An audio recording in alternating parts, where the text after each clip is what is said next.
Like when SpaceX IPOs, it will be more valuable than Meta. Like off the rip. And it's just like I actually am not I am not actually gonna I don't think I'm gonna partake in the SpaceX IPO personally.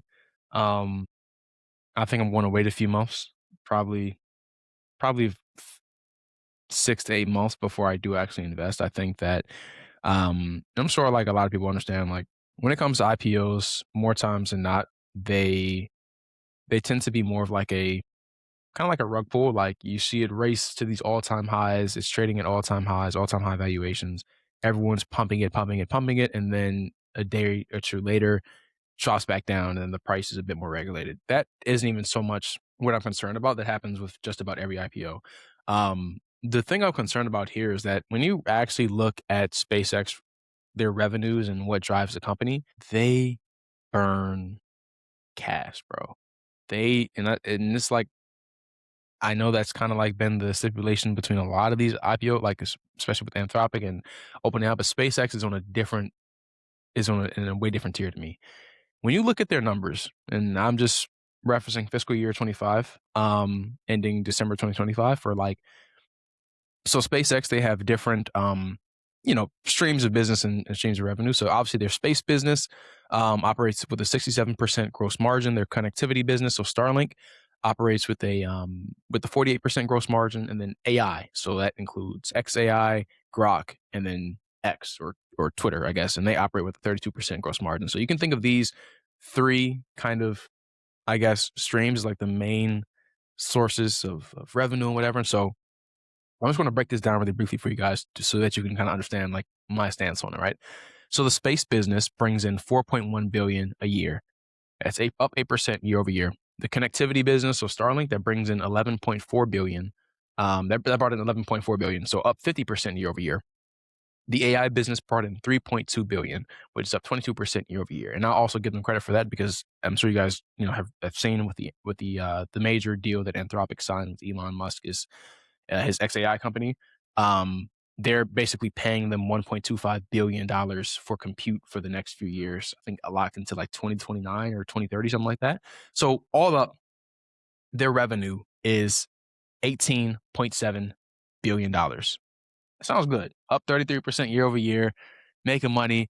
So let's break this down because, companies, they aren't, we don't look at companies just from revenue, right? There's a lot more that goes into it. Now we have gross profit and we have cost of revenue. Gross profit, actually, and I'm going to actually pull this up so you guys can see, if you're watching the video, so you guys can see the graph that I'm looking through to give you guys a visual. Let me show you guys this really quickly. Okay. You can see this? Yeah. Yeah. So check this out. Gross profit, 9.2 billion. Cost of revenue, 9.5 billion. That out of that gross profit, 9.2 billion, 11.8 is operating expenses, which means they are losing money every year, every quarter. 8.6 of that is going to research and development, another to SG&A, another to restructuring, another to impairment.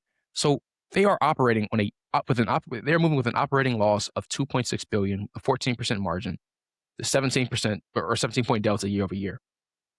They are losing money and they are coming in more valuable than Meta.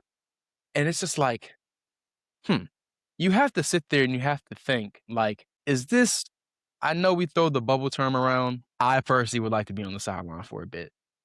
I'd like to wait this out. I think people are really excited because it's Elon's company. It's, it's an opportunity to get into an IPO. And I'm sure a lot of people will make a lot of money off of this IPO because there are a ton of companies that are also tied into it, like Google as an example.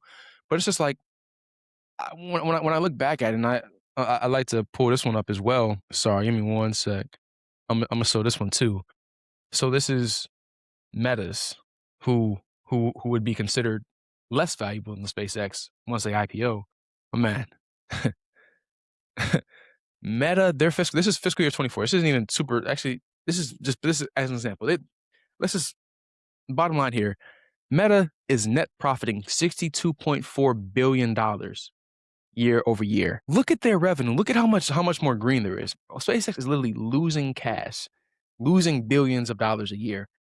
Meta makes $60 billion a year, a quarter, right? Like, w- like This is not ring an alarm to anybody, bro. Like, is anybody not like somewhat scared of these valuations? They are coming in and being immediately priced above Meta, which controls pretty much everything you look at, the entire ecosystem of apps, messaging, and social media. I don't know, man. That's my personal sentiment. I know there are other people out here who are like super excited for what can come of the IPO. And like I said, I think it's going to pump the market a lot. But I personally will not be getting over leveraged or even getting a position into this IPO. I'd like to wait for quite some time for this one.